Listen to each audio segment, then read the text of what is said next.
Hello, আসসালামু আলাইকুম। শীতের সকালে একটু হাঁটাহাঁটি আর কি। তো কিছুদিন যাবৎ আসলে অনেক শীত পড়ছিল। দেখেন আমি পোলাপানের মতন আর কি টুপি পরছি মাথায়। কেমন দেখাইতেছে আমারে আসলেই। তো হাইটা হাইটা চিন্তা করতেছি যে একটা ভিডিও নেই, আমাকে টুপি পরলে কীরকম লাগে।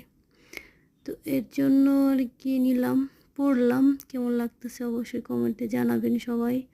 আর আমি প্রতিনিয়ত ভিডিও দেওয়ার চেষ্টা করি, আসলে আমার ভিডিওগুলো কেমন হয় আমি সঠিক জানি না। সবাইয়ের কাছে দোয়া ও প্রার্থনা যে আমার ভিডিওগুলো সবাই অবশ্যই দেখবেন, কমেন্ট করবেন, জানাবেন। তো আমি চেষ্টা করি, আসলে ধোয়া এখন বের হবে না, সকালে একটু বেশি হয়ে গেছে তো এর জন্য। তো হেঁটে হেঁটে এখন যাচ্ছি হচ্ছে এই এখান দিয়ে একটু হাঁটাহাঁটি আর কি করতেছি বাসার কাজ দিয়ে। তোমার ভিডিওটা কেমন হলো আর আমাকে কেমন লাগতেছে অবশ্যই কমেন্টে জানা।